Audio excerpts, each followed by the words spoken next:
This is for the players.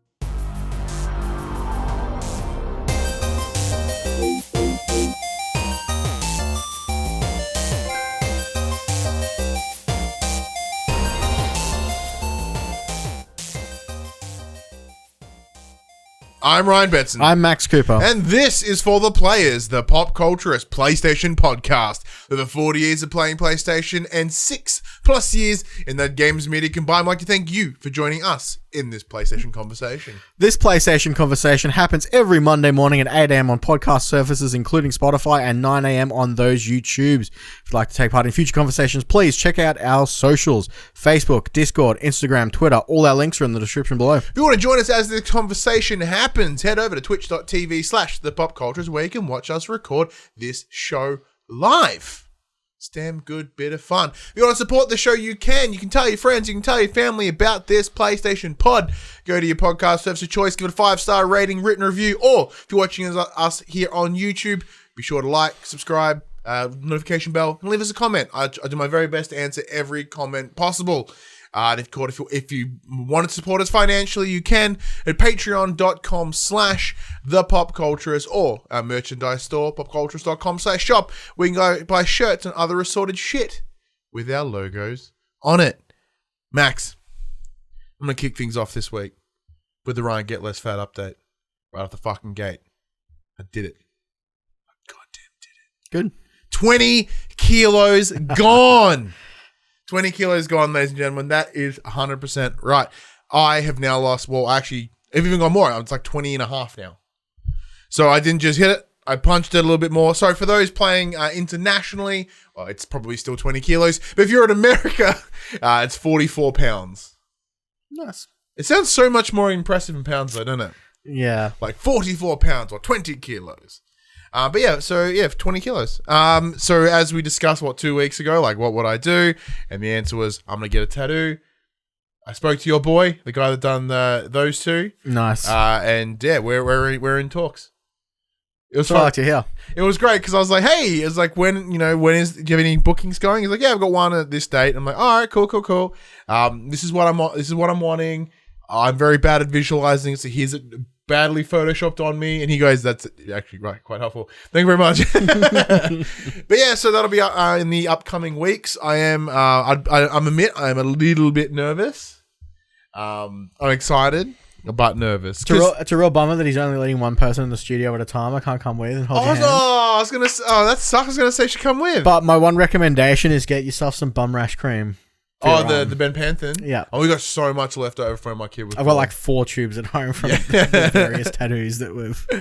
But yeah, that's the bummer. I thought you could come. No, they're because of obviously pandemic and everything, and he's in such a small studio, he's like... Well, I did see where it was here in Geelong the other day. It's on top, like a top floor. So I was like, oh, okay, it looks pretty tiny in there. So that makes sense. It used to be, I don't know if you've been in there yet. No. When you used to walk in, and in the middle of the room, there was just this massive table with Lego everywhere. Like, he's obsessed with Lego. Yeah, because a lot of it... So, what's his Facebook account? Tattoos by Paulie. Yeah, Tattoos by Paulie. So he's... One of the big reasons that I was like, yeah, cool, is that he has a string of nerdy designs.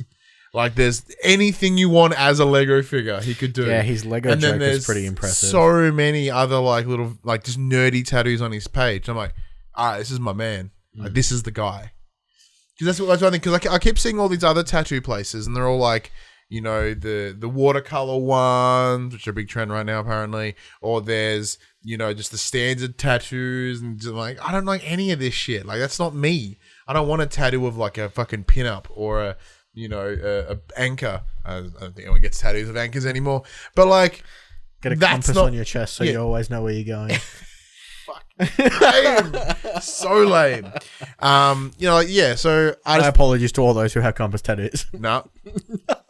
I don't want like koi fish or any of that shit. Like, that's the one I want. So the second I saw all this nerdy stuff, I'm like, he's my man. That's what I want, because all my tattoos are nerdy. Like, all my plans are nerdy. White and nerdy. Yeah, you are. How you been, my friend? It's been alright. I jacked my back earlier this week, which wasn't fun. Yeah. Was down on the floor with the kid playing, and I like rolled over on top of one of her toys and just like wrecked myself. Ooh. So I was tender for a while, and I'm like, I gotta go to work, pop all the pills, go to work, go home the next day. I was like, I'm gonna wake up so stiff, pop all the pills, pass out. It's pretty rough the next day again. So you woke up perfectly fine, but your liver failed. Yeah. No, it's been alright. It's been an alright week. Kid's been a bit upset, but you know, she's getting there. Kids be kidding. She's 7 months old now. It's crazy. Where's the time gone? She actually looks like a baby now. Like a person. Yeah. I say that because like there's a window of time where babies look like, I don't know. They don't really quite look like babies. They're just this weird thing that you carry around. They don't do a whole lot. But like, you know, your daughter's now at like an age where she's interactive and she's learning. And she's engaging. So she's been very. She's a nightmare sometimes. So the other night she didn't want to go to bed. For those that aren't parents, you must fucking hate this show because every show starts with "Here's about our kids." Trying to get her to bed the other night, and she's like, "No, don't want to be with mum. I'm just upset. I'm just gonna scream and scream and scream and scream." And then I pick her up, and then she's like, "I'm like, you are the worst. Go back to your mother and go to sleep." Yeah. What about you? How's your week been? My week's been alright, man. My week's been good. I booked some leave finally, so I haven't taken any leave at all this year. Well, actually, no, I lied. I took 1 day. I took WrestleMania off. Yeah. So I had like 20 days worth of banked up leave, and I was like, "Nah, fuck this. I'm taking a week off." So not this coming week, the week after I've got off. Not know what I'm doing with it. Hopefully, I can just play games and chill out because two of those days, 3 of those days, my son will be at daycare, so I can just chill out. Probably tidy up the house and stuff like that. Yeah, I've been thinking about doing the same. Around. I got like 3 weeks of leave up my sleeve. I mean, Well, I've got my week booked for PAX, which isn't happening, but I think I'm going to keep it. Oh yeah, I got mine reimbursed because I could use a week. Yeah, but I mean, I might, depending on when we find out the release date of these new consoles, maybe I'll shift it to then and be like, I'm just gonna play PS5 for a week. Well, that was my other plan. I was like, well, what if I just like I save some leave for Christmas, obviously, because Christmas break's important. But then like maybe I can spend a couple of days around the PS5. And like, I mean, it depends on when it releases. Like, if it releases on a Friday, I could take the Friday and Monday off and just be like a 4-day long weekend. That'd be enough for me. Even a 3-day long weekend would be enough for me. Yeah, it's like what, mid-November, or it's presumably like mid-November. I guess that's fine. Because I obviously have to. I think I'm in the same boat as you. We have forced shutdown over Christmas, but it comes out of our annual leave. Yeah. Which I love because my every job before this one has always been you work every fucking day. Apparently, we don't shut ever, and it's horrible. Now let's get into what we've been playing, Max. Now you've been playing a game that we cannot discuss right now. That is under embargo. Have you played anything aside from Redacted? I've been playing a little bit more Ghost of Tsushima. It's still good. I'm not very far though. Yeah, I was gonna say, where are you at? So not very far at all. I've been not doing missions. I've just been like wandering the beautiful landscape and just like standoffing people. And that mechanic is really starting to not be as fun as it was when it began. Which one? The standoff mechanic. The push up to instantly kill people. So my what do you mean? It's like a easy like win button. So it's an easy win button if there is only a group of 3 enemies. But you don't know how many enemies there are half the time. So you hit standoff, and I've got the 3 attacks now. So I kill the first guy, kill the second guy, kill the third guy. And then all of a sudden, there's 5 dudes and 2 archers standing there looking at me. And I'm like, well, I guess I'm just dead now. Because what am I supposed to do? Because I got two dudes with like big shields. And I'm like, okay, maybe if I had have known this, I wouldn't have done a standoff and I would have assassinated you all silently. Interesting. Because I also don't appreciate being faked out now. I'm like, this is the easiest mechanic ever. And he's like, you're dead now.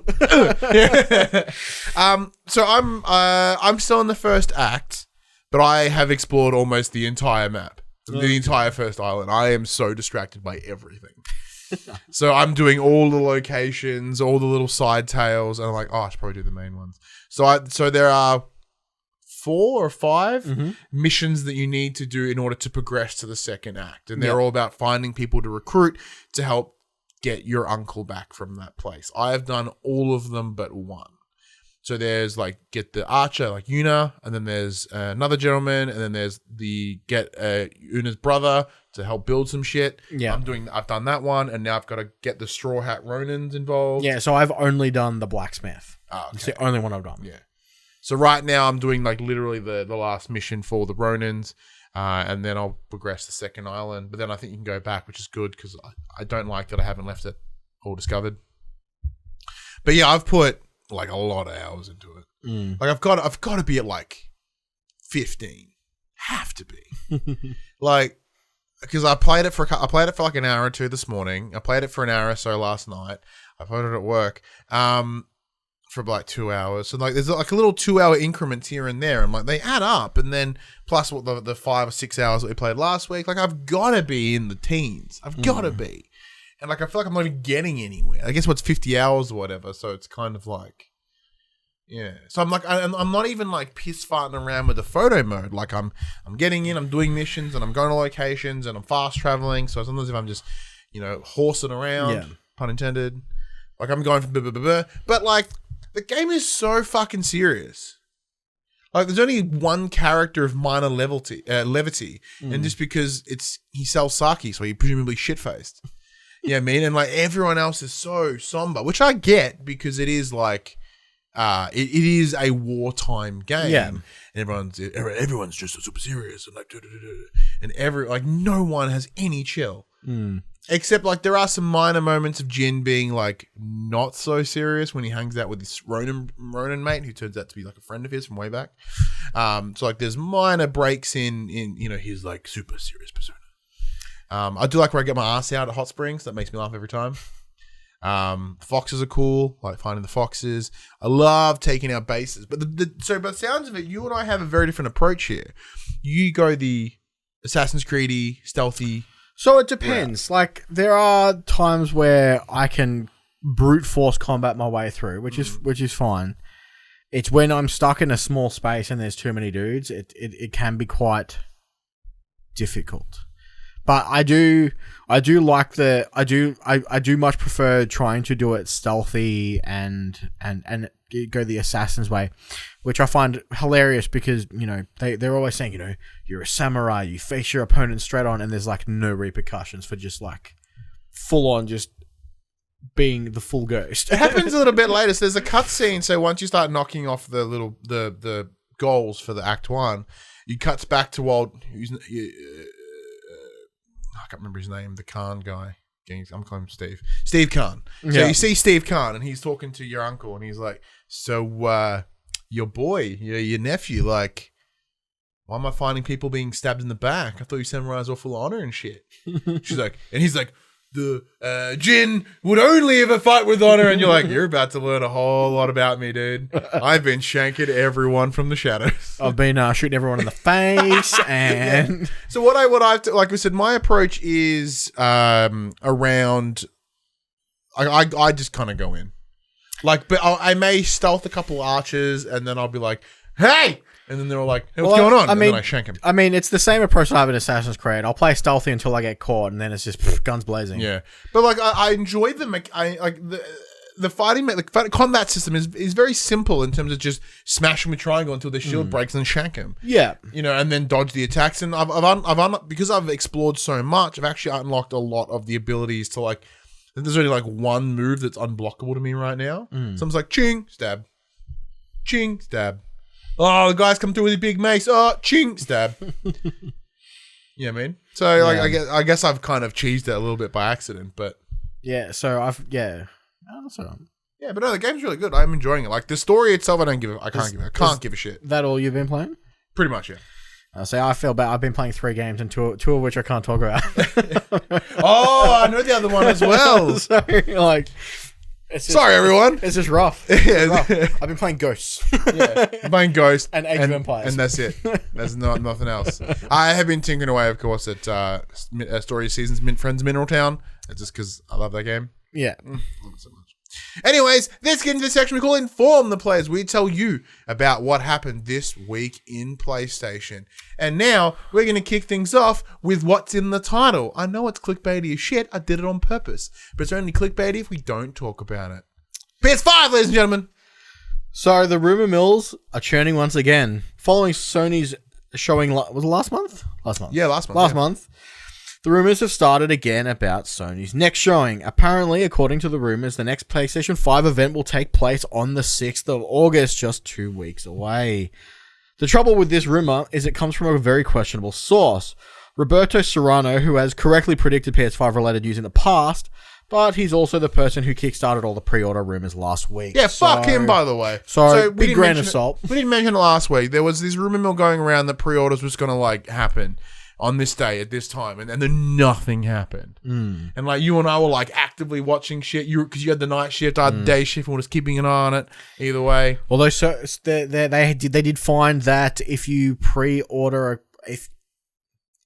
buried deep in the web code of Sony's website, it is one console pre-order per household. How do you monitor that? I may be like, Because you put in your shipping address, and they'll be like, "Ha, new, you've already got one." fuck yeah. Well, guess who's about to get a PS4? Guess who? My grandmother. My next door neighbor. Hey, mother-in-law. Guess what? PS5 coming to you. So Jeff Grubb from VentureBeat and Tom Phillips from Eurogamer have also both suggested that we will be getting a state of play in August. So there's multiple sources saying an August state of play, which is exciting. Well, let's speculate here for a moment. So Xbox just had theirs, and in terms of their second showcase, and this one was all about the first parties. And then previously they had one that was all the third parties. So they've kind of touched everything.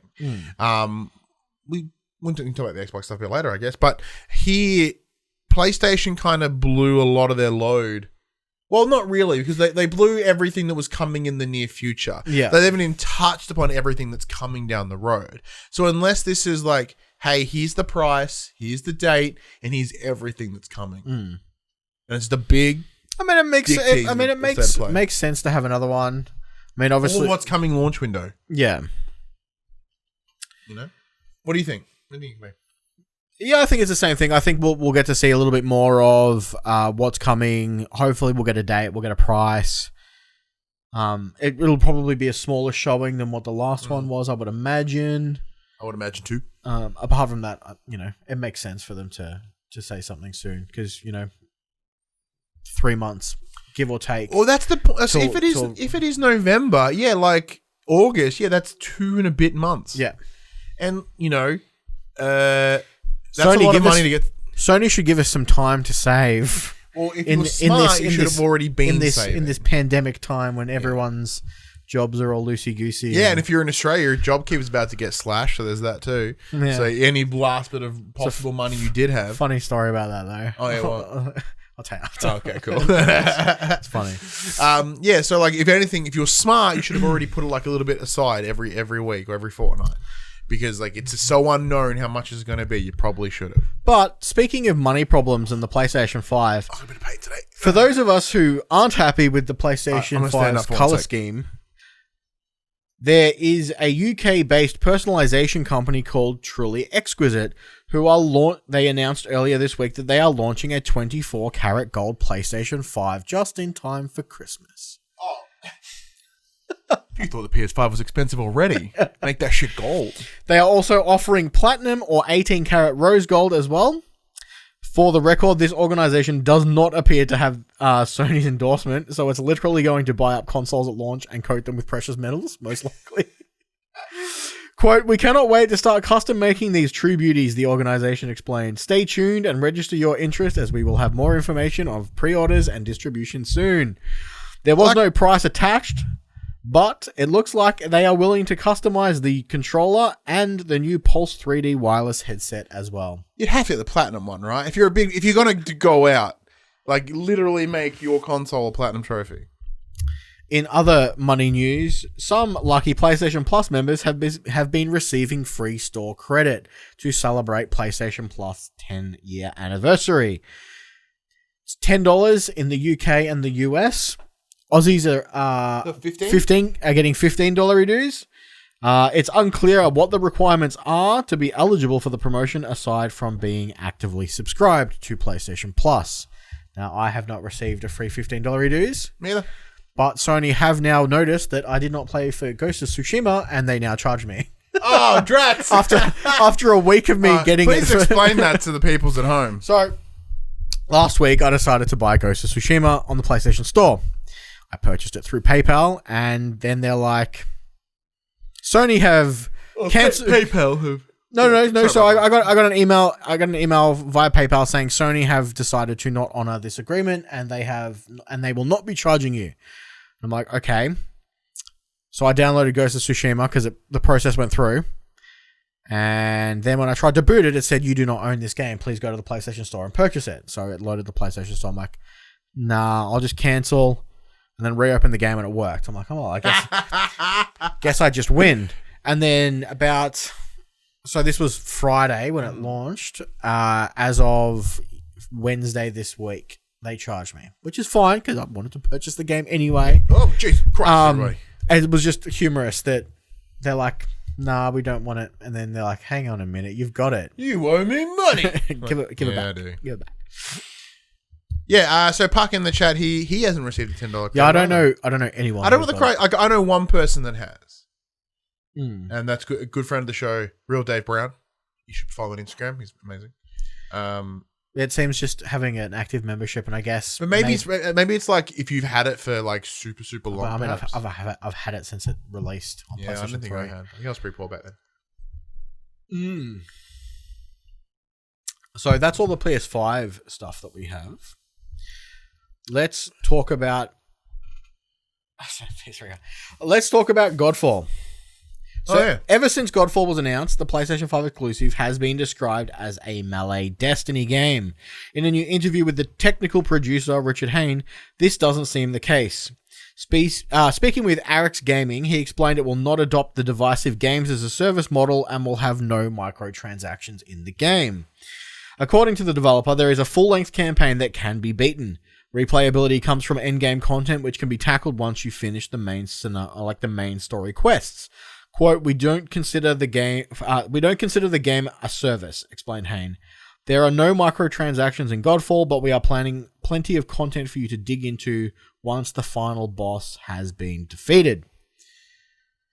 Kind of makes me a little bit more hyped on this game now. I still don't care about it all, but like that looter shooter genre isn't for me. So, well, this is your time to shine.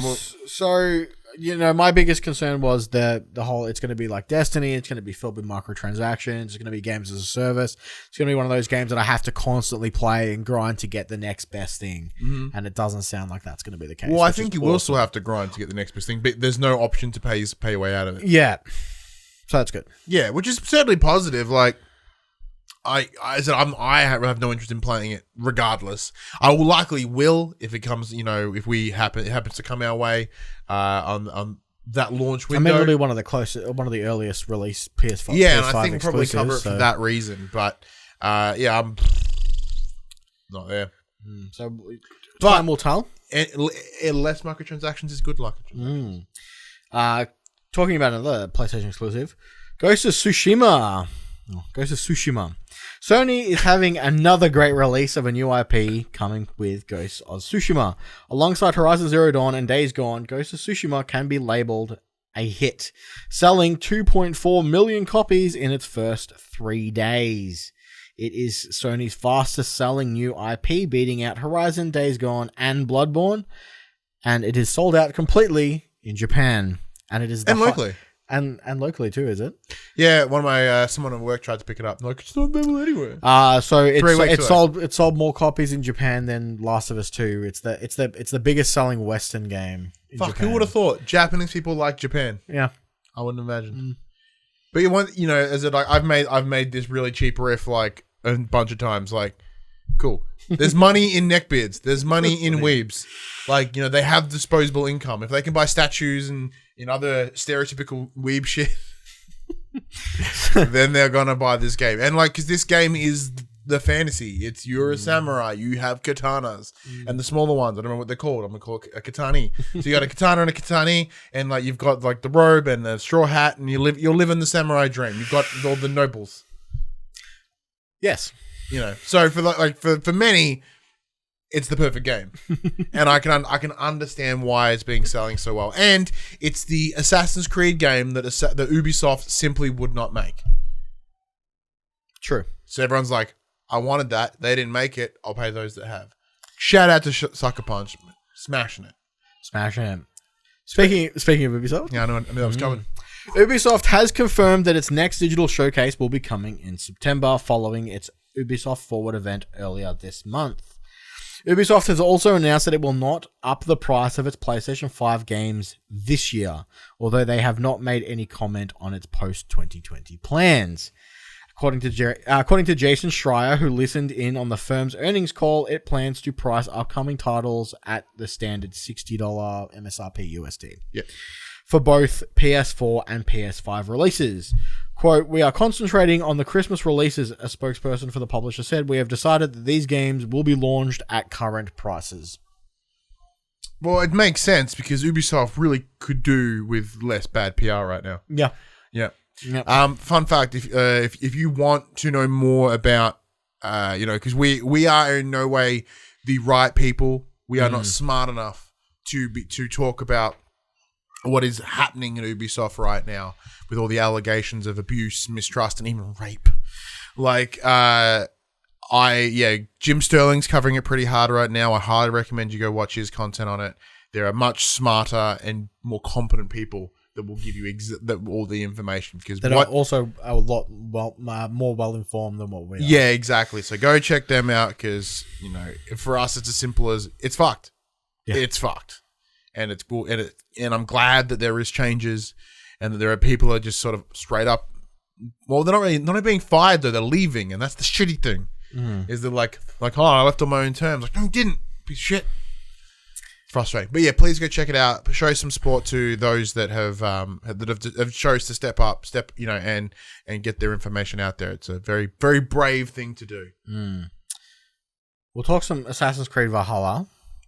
So earlier this week, we found out that we will not be tied to a specific gender for our protagonist, Ivor. Ivor. Sure. You will have the opportunity to toggle between both male and female incarnations of the protagonist on the fly. It's justified by the franchise's pseudo-sci-fi backdrop. The feature, called DNA Stream Selection, is backed up by new law that upgrades the abilities of the Animus. This was described by narrative director Darby McDevitt as a new feature that ensures both male and female versions of Ivor are considered canon in the story. Cool. I love it. It's on the back of, once again, another comment that came out of Ubisoft, like when it came to female characters, like female characters don't sell. Yeah, from what I saw, apparently in Odyssey, the female lead, I can't think of, Cassandra, was supposed to be the only playable character, and she should have been because her story was stacks better. Oh, I'm not gonna lie, that was the only story I played. Yeah. What's the other fuck's name? Westeros, whatever his name was. Constantinople. I'm just calling him Con. See, Con Sam was for all I. Yeah, I don't give a shit. I didn't play him. I played as Cassandra. Alexios. There you go. I knew it was something Eos. Yeah, apparently, yeah. Yeah, he sucked. Yep, fucking sucked. Cassandra was way better. And it's interesting because female leads don't sell. There are stacks of great, incredibly female-led games. Tomb Raider, big one, a massive one, like the one that instantly. Last of Us, Hellblade.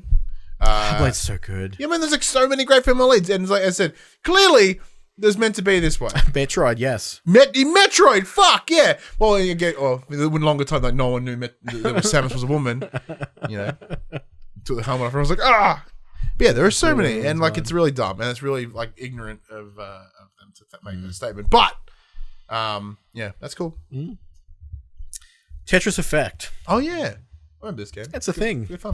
So Tetris Effect is getting a major update next year on the PlayStation 4 called Tetris Effect Connected. Connected adds local and online multiplayer modes for up to 3 players with competitive and co-op variations included. Online there will be ranked and unranked play, and you'll be able to unlock even more of those ethereal avatars. PlayStation players who already own this game will be included in a free update. The bad news is it won't arrive until summer of 2021, winter for us Aussies. Oh, it's a year from now. So a year from now.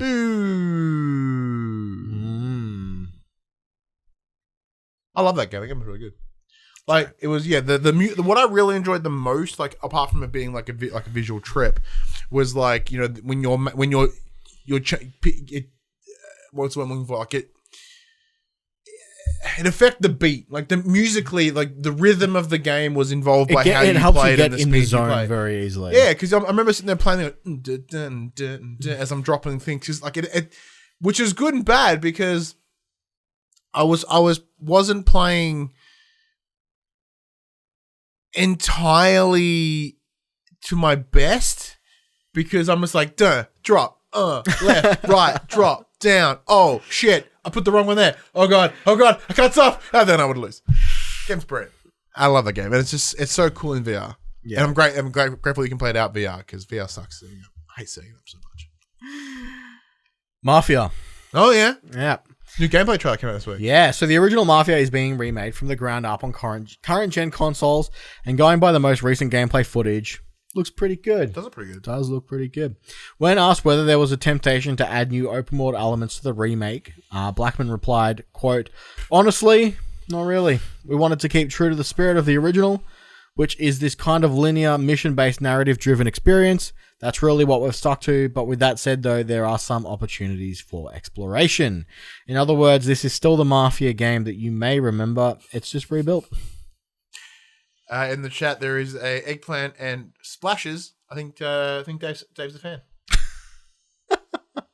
I hope it does it justice. Yeah, look, so I'm really hoping that we discussed this 2 weeks ago when they announced the delay because Mafia 2 sucked a whole bunch of bumhole. Like the game was fine, like the actual story was fine, janky but fine. But the game, the actual, it ran like garbage. Yeah. So I really hope that by them working here from the ground up, it's coming out. It's going to look good. It's going to look strong. That's what I want to see personally. Are you going to give it a bell? I don't have a love of the franchise because I never played it really when it first came out, but I'll definitely check it out. Yeah, I really enjoyed. Like Mafia 3 was the first one that we played, that I played specifically. Like I remember it being at EB Games Expo 2017. I think it was when it came out. I remember going into a little preview thing with 2K, and I was watching the video and I was like, I am so in. This is brilliant. I want it. And then it came out a couple weeks later, and then I played it, and I was like, man, this could have been better. I felt like a little bit of misleading, but I was really excited for it actually, to be honest. And I still really enjoyed it, like in terms of its setup and the story setup of it. A gentleman coming back from the Vietnam War, and then I really. I know it's a hot topic discussion around, especially Mafia, with the use of like racial language and racial tones because they're trying to set the scene of the time. Yeah, I think that is, although obviously I don't stand for racism, but I think it's a great way to tell an interesting narrative about a timepiece. Yeah. So that I thoroughly enjoyed because, like, depending on what district you were in, you were treated differently. Police treated you differently depending on what district or how you dressed. There's all these little subtle details. Yeah, it's racist as all hell, but like that was the time. Yeah. I like having to work around those mechanics. Yeah, staying true to the time period that they were trying to portray, I think, was important. So. This is all you, brother. It's all you. I'm going to stand up because my butt hurts. But so you know who's not good at sticking to their time periods? Square Enix. Not even a little bit. So, Final Fantasy VII Remake Part 2 has now entered talks. Key members of Final Fantasy VII's Remake's development team have spoken more about its sequel, which is apparently now in full development. Quote, "I fully understand the importance of releasing a continuation soon. We want to deliver this as quick as possible. We've grasped where the level of quality should be this time too," Director Tetsuya Nomura tells Famitsu as translated by Gamatsu. So this means it's like 5 years in the making. See, that's the thing. I'm just going to put it out there. Like, I know I'm off mic right now. Give me 1 sec. This is the thing. Like, it's only now entering full development. Are you fucking kidding me? It took so long to get the first one. So we've got more. I've got more quotes. All right. So for the next game, we plan to release something with even greater quality and even more enjoyable than the first. What? As quickly as possible, Nomura continues. When we announce the next game, we hope to also make our future plans more clear. Development on the next game has already begun, and we're hard at work. You'll be waiting a little while, but please look forward to it. says co-director Naoki Hamaguchi. Hamaguchi says that the fan feedback has been heard with regards to classic mode being tied to only easy mode, and they are thinking about upping it for a harder difficulty so you can play that turn-based combat not on easy mode. It's all you, man. Yeah, so it's cool that they're listening to the community. I'm not sure why the community wants the turn-based combat off easy mode. Like the new gameplay is so much better in my opinion because it feels the turn-based system feels kind of awkward and clunky. It's no surprise that we're probably still going to be waiting a little while for this game, especially when the director is saying we're aiming for even greater quality than what we gave you last time, and we were waiting so long last time. We want greater quality at half the time. That's that's understandable when they split a game into parts. It's always going to be you're always going to have to wait that time frame. Yeah. So was it do we wait 10 years to begin with and get the game in all three parts at once, or do we take 2 years between each one? I think it was a situation of like shit or get off the pot, really. Yeah. And we're like, well, you've been doing it this long, you need to release something. So like, all right, well, cool, here's the first part, and then they'll take X amount of time. Like, in theory, they at least have some base assets. However, the entire next, from my understanding, because I'm yet to finish it, my understanding is you don't even return to Midgard anymore. Like, you're Dunskies. Well, if it stays semi-true-ish to the original game, you will return to Midgard at some point. Scooch in a little bit there, You will return to Midgard at some point, but not for a long time. Is it Midgard or Midgard? Midgard. Yeah. Because I know Midgard is the god of war and like Norse shit. So that's probably my mistake. But yeah. Okay. Cool. So they have it somewhere because like they painstakingly designed this game. Yeah, because it seems to be because essentially where the cutoff point is like the end of disc 1 of the original game, which is when the game turns into an open world RPG. So from that point, you can literally go anywhere on the map. So they've got a lot of work to do. Oh, it's a lot of empty space. Don't say that. Let's talk some Rocket League. All right, Dave in the chat's getting damp. Rocket League just celebrated its 5th anniversary, and this summer, it's going free to play. Is that our summer? I would imagine not. I think it's soon. I think it's very soon. So the free-to-play patch will also include overhauled menus and improvements to tournaments and challenges. On the PlayStation blog, it explains that anyone who plays an online match before it goes free-to-play will receive Legacy status, which includes a bunch of free stuff. Ooh. So you get all Rocket League branded DLC packs released before free-to-play. You get a title that displays the first year you played Rocket League. Mm. You get 200 plus common items upgraded to legacy quality. You get a free boost, some wheels, and a banner. But free to play. I mean, in the chat, it is our summer, so it's Christmassy time. Yay! Interesting. Wish you Merry Christmas. Play some Rocket League. I first got Rocket League when it came to PlayStation Plus, and I now have it on every other console. Yeah, I got a little bit later, I think. So I paid for it on PC. I've got it through Games Pass on Xbox, and I have it on Switch. See, I played it and then realized I was so fucking bad at it. I paid for it twice. I got away from it. And like, I know it's a friend of the show, Dave Chataway, here in the chat. He has put like thousands upon thousands upon thousands of hours in this game. And I know that he has had moments where he's got so mad and rage quit that he's uninstalled the game, and then went, nah, never playing it again. And then shortly after. Well, one of my friends in front of the show, Noodle, he plays against pro players now because he's so highly ranked. Oh shit! So I don't play with him much anymore. Does he hold his own though?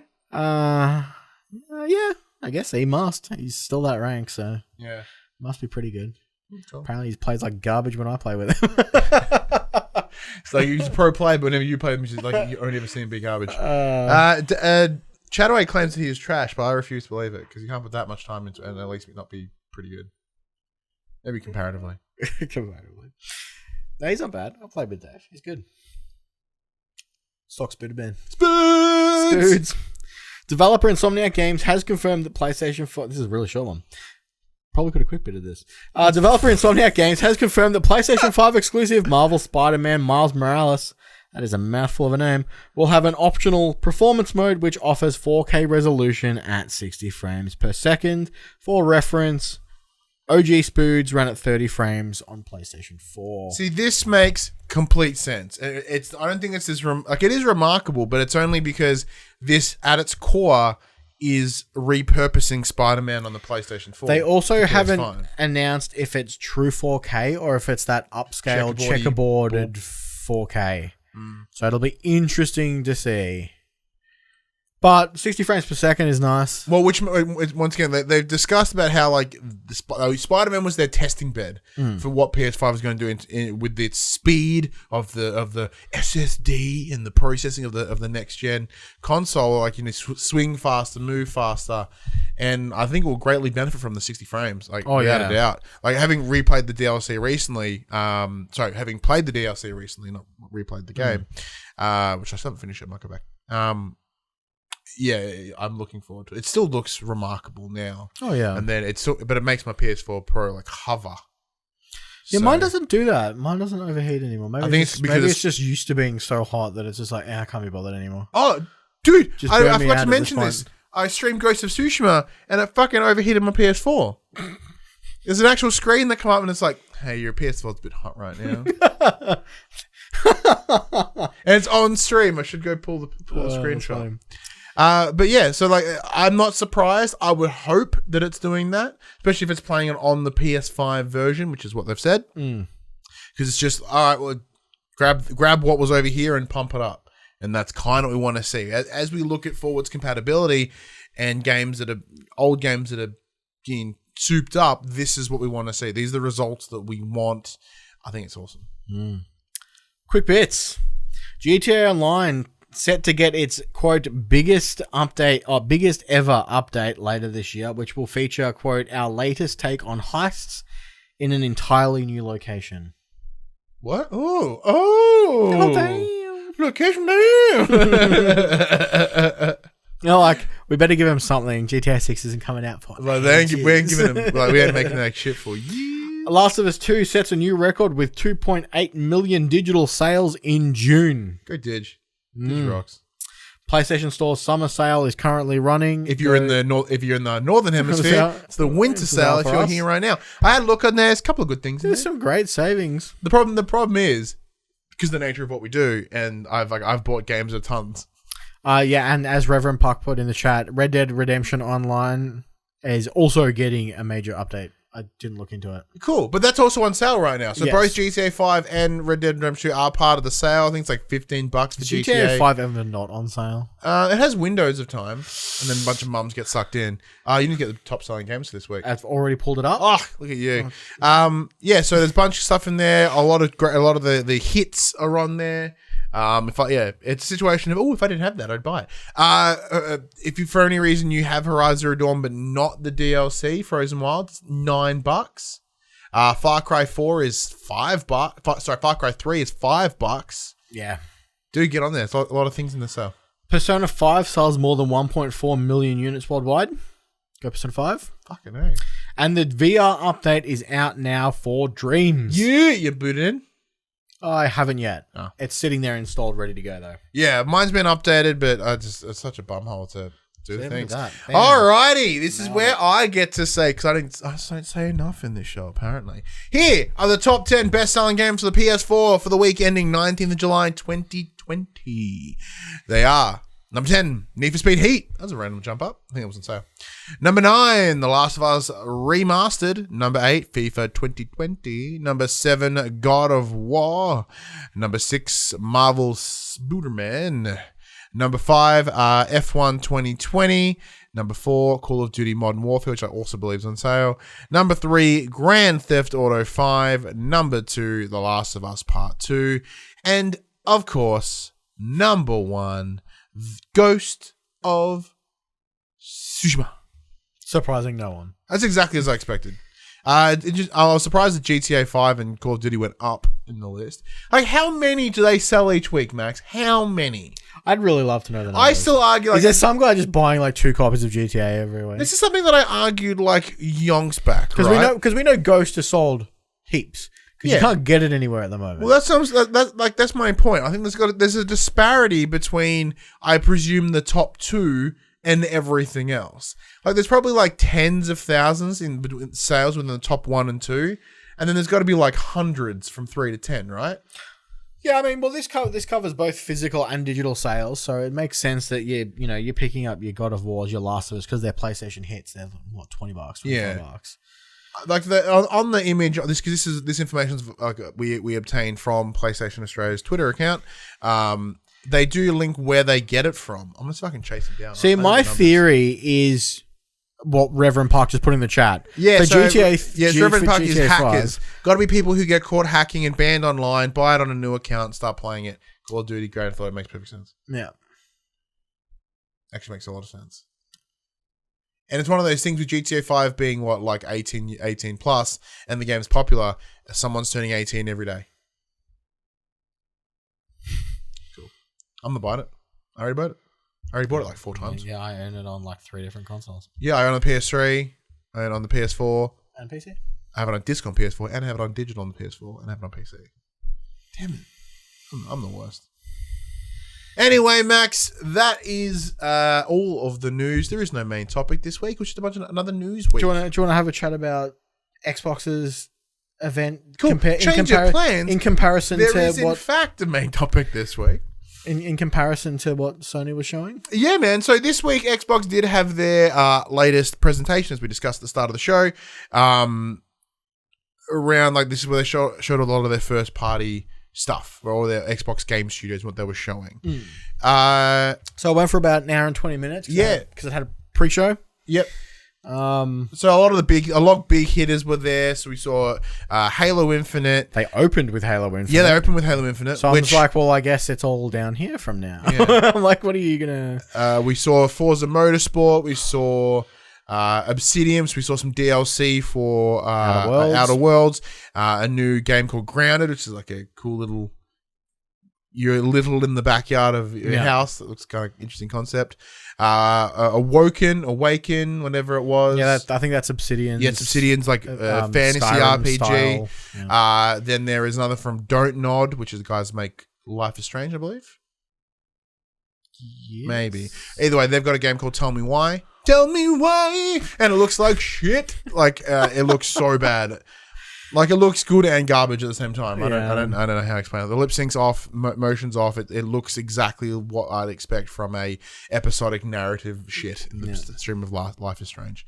And then of course Fable is a big one. Everyone's really excited about that. It's the smallest teaser ever. Yeah. And coming from new studio, well, not new studio, Playground. Coming from Playground, the guys that do Forza Horizon. Dope. So I actually quite love that, because one of the biggest problems that I have with Xbox Studios is like a lot of them got typecast. So you've got Playground and Chemistry Lab? No. Chem Labs? And there's a chemical something. And they've made Forza. That's all they do. They've made Forza for the longest time. And then you've got the likes of 343 and the Coalition. They are 2 studios literally named after the games that they make. Like, talk about being shoehorned into something. Yeah.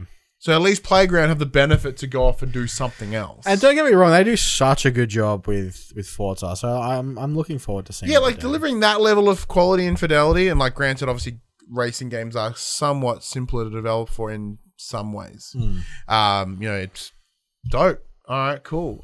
We saw a bit more Psychonauts 2, because obviously Double Fine now being an Xbox Game Studio. Saw Jack Black singing the tunes. I was excited to not see Warner Brothers Game Studio there. Agreed. What was that? I still want to see what they're doing, but like, it's nice to know that they're not an Xbox exclusive now. That part is much appreciated.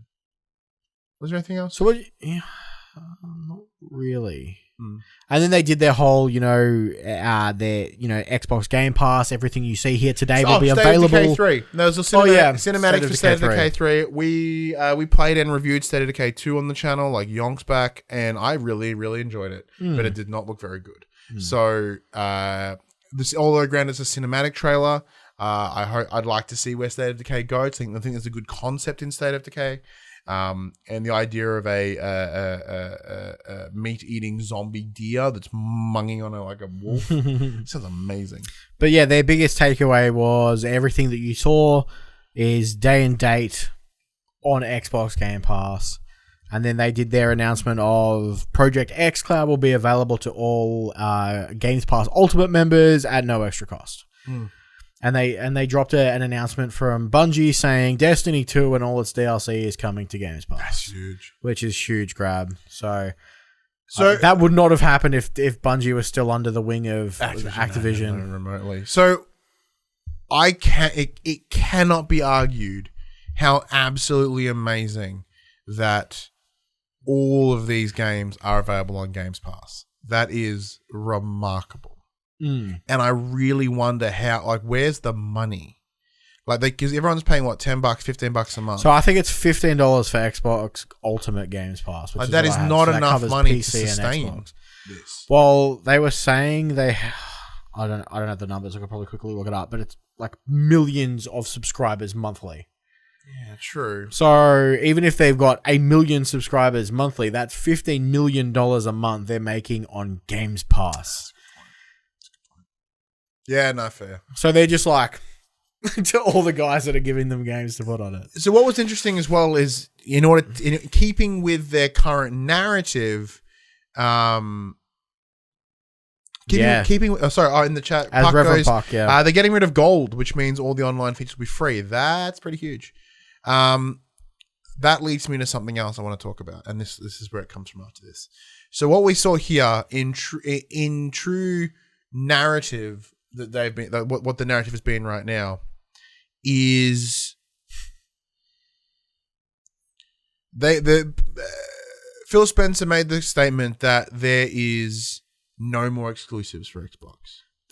He said exclusives were bad for the environment or bad for gamers. Because exclusives are bad. Exclusives are bad for gamers. It creates this like divisive separation between all the peoples. La la la la la. Okay, so the idea is his idea is the future is spread. You put stuff everywhere. So this leads me to believe that Xbox are kind of doing this. Microsoft are doing this interesting decision. So they are kind of becoming a console manufacturer and a third-party publisher at the same time. Well, it's interesting because a lot of these not a lot of these games. Some of these games did say Xbox exclusive. Well, they said Xbox and Windows. All of them are Xbox Windows. But that still technically makes them an exclusive for their family. I am. So they also came out and said... This is my big argument I've had for the longest time. Like Josh and I, the previous co-host, he and I got in a fight about this all the fucking time. I'm like, it's multi-platform. It's a Microsoft exclusive. They fucking own both of them. It is not impressive for them to put it on PC. It's a Microsoft exclusive. So earlier this year and late last year, there were rumors that they were partnering with Nintendo and we were going to get Games Pass on our Switch. Yeah. They said that's not happening. They're not putting Games Pass on Sony. They're not giving PlayStation access to Games Pass. What they are doing is hooking it up to their xCloud service, and you can play your Games Pass games on your phone, on your tablet, on your TV. Wherever you can get browser functionality.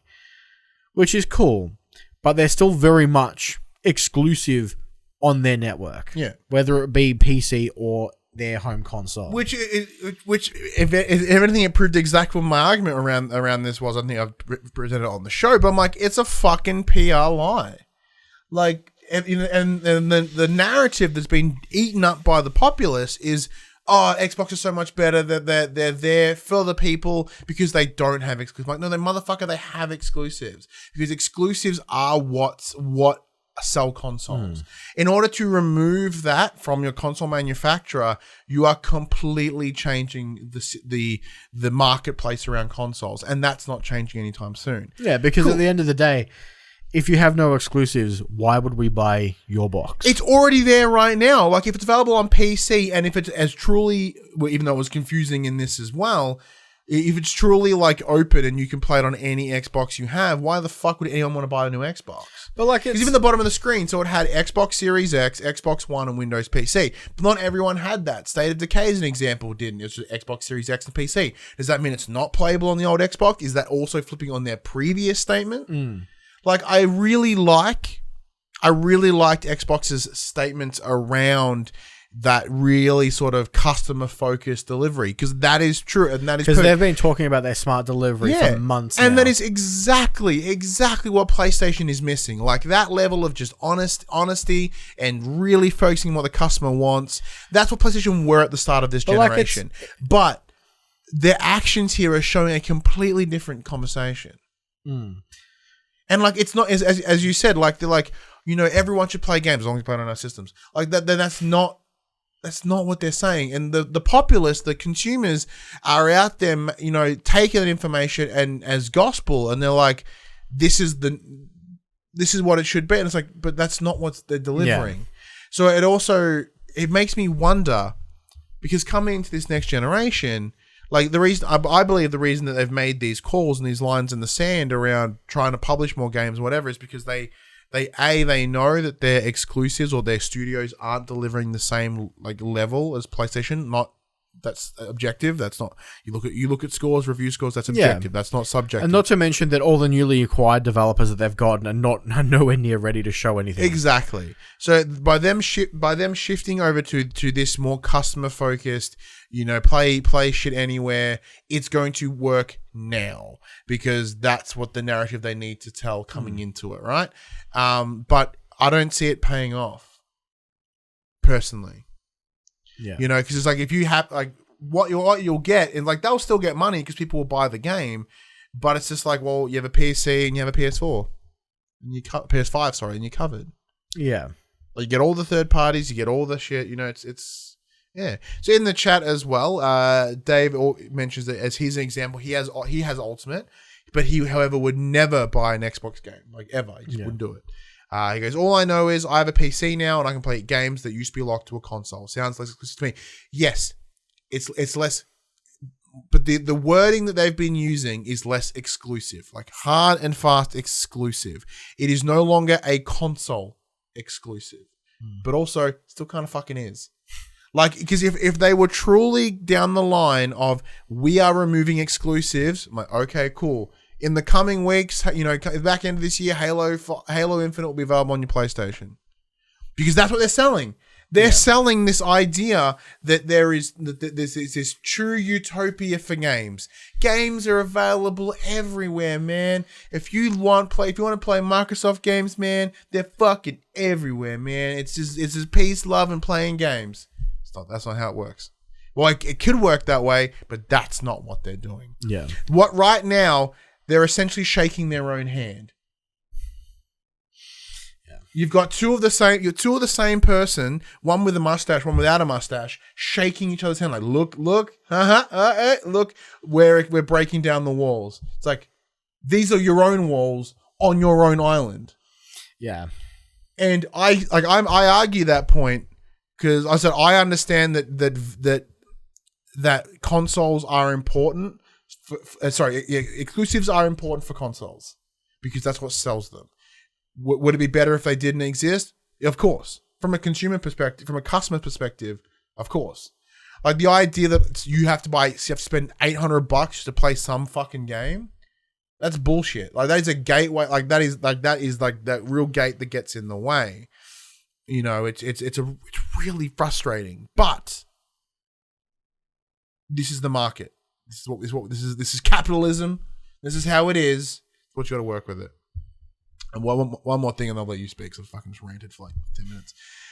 Dave goes, the frustration from Xbox fans was that they were often also PC gamers and hated being locked out. Okay, Microsoft pushed for cross-platform support in a number of titles. Yeah, because they were losing. Yeah, if they were winning this generation, they wouldn't have pushed for it. And I argue PlayStation would have done, like, they did that, and they would have gone the other way around. Yeah. So look, I agree that the console war as we know it has changed, and it isn't as simple as it was. Nor should it ever be. Console's fucking dumb. But Xbox and Microsoft have come in a way and they have changed the battle. They have changed the structure of the war. By something as simple as Games Pass, it completely changes everything. So when you look at the likes of, this versus this, PlayStation are stuck in an older way. They are stuck in what was the old video games model of, console, exclusives, whatever, because they're a hardware manufacturer first and foremost, and they want you to buy the software to help support the hardware. Where over at Xbox, they've gone the other way. They're like, we're going to try and make games. Maybe you want to buy our systems for it. Yeah. Like they've completely switched. And I guess that's probably comes to being hardcore decimated, by numbers, like by sales. Yeah. They've changed the game. And I think it will hurt Sony in the long run. Yeah, so, most of the or things... Microsoft are a little bit too ahead of themselves here. Maybe they're like 5-10 years ahead of Like, they've been doing this. They've been trying to get back in the good books of gamers since, the back end of last year. Yeah. Microsoft have been very open with what they're doing to a degree. They're like, we're going to do this, we're going to do this. We want everyone to be able to enjoy their games. We don't want you to have to pick and choose who you can play with because of the system that you're locked behind. They advocated for cross-play in a lot of games. And for a while, Sony wasn't willing to come to the table. Now that Sony's kind of coming to the table, Sony are now edging back that what's the word I'm looking for? That rapport with their fans, because as consumers, we don't want to have to be like, I can't play with X because I own Y console. That sucks. And, not everyone has the luxury of being able to afford two $600 consoles. Like, it's hard. And when people are buying consoles for the exclusive that they want to play, but their friends are like, but we're playing it on this because at the back end of this console generation, Microsoft did have the more powerful box. It was realistically the best way to play your third-party games. On paper, they still do. Yeah. Because the Xbox Series X is, on paper, more powerful. Yeah. And, their messaging was fine. It is the best place to play your games. The issue was the games that most people wanted to play were over in the other walled garden. So that's where we went. And now, so they're trying to build this, we don't want this walled garden area anymore. We want everyone to be able to play wherever they want. But they're still keeping it there. It's a lower wall now. It's just, you can look over it and see what's in the garden. Yeah. Like Dave puts in the chat, he want to know how Microsoft beats Sony this year. They give away their console on a 12-month contract. They did that. They did that for their digital. They did that for the digital. I know that they did that for the Xbox One X. Here in Australia, they're partnered with Telstra, and you can pay off your Xbox for $20+ a month.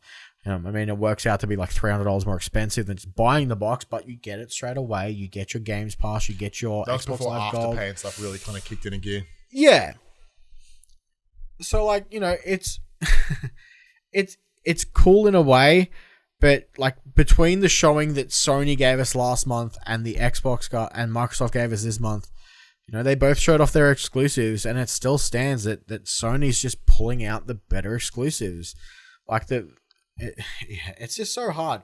And especially now when the boxes, the next gen boxes are so similar on paper, you're just going to buy what's going to have the games that you want to play.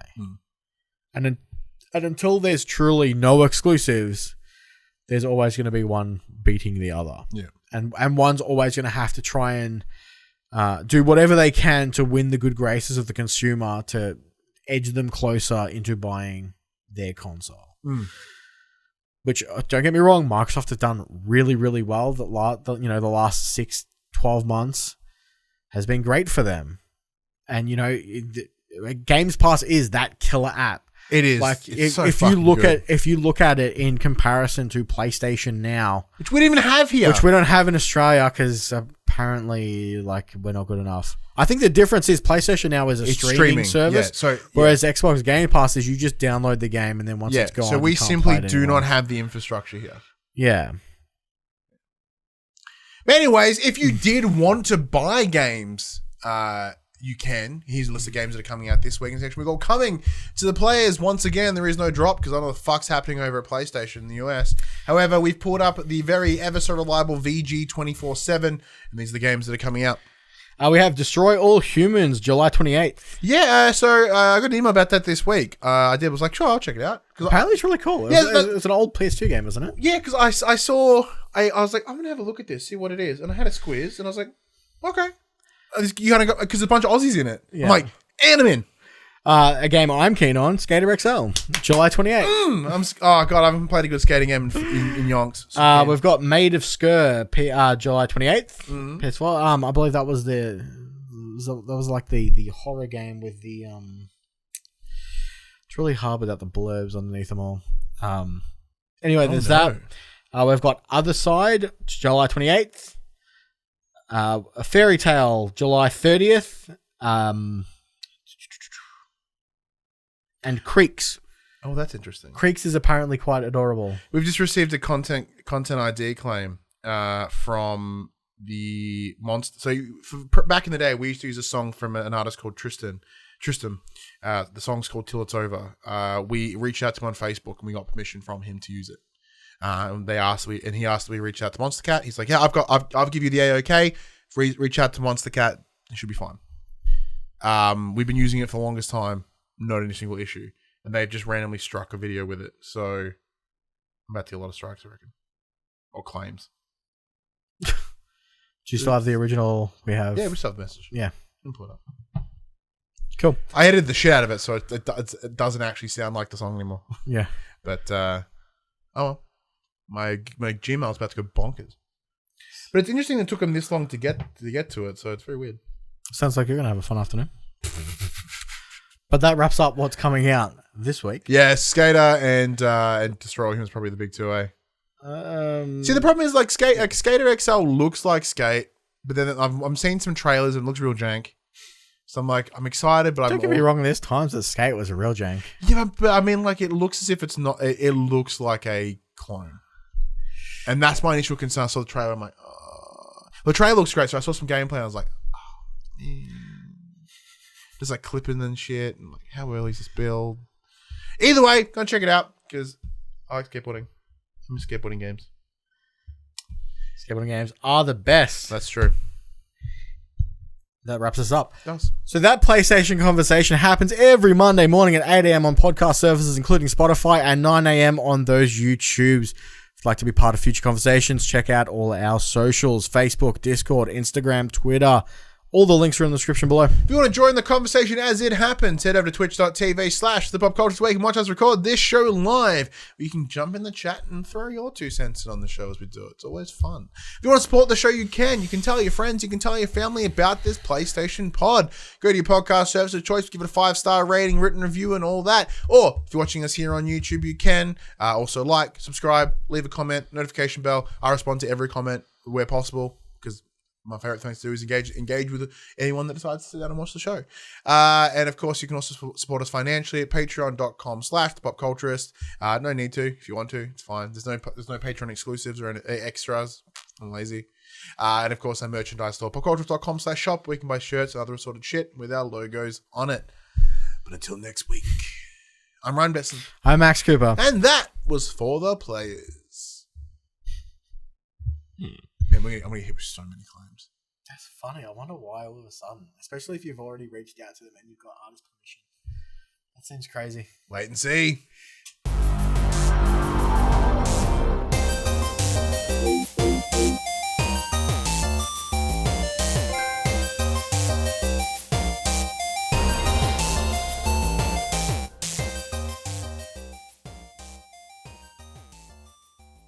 For the Players, the Pop Culturist PlayStation podcast is fan-supported at patreon.com/thepopculturist. And we'd like to thank our Patreon producers and our Patreon founders for their kindness, their support, and their generosity. Our Patreon founders: Alpha Ferret, Craig O'Flaherty, David Chataway, Jesse Stevenson, and Jacob Garner. And our Patreon producers: AJ Abatomi, Damien Holdies, Kyle Dunn, Lee Wintershoven, Nathan Massetti, Paul James, Pure Mongrel, and Sean Levitt.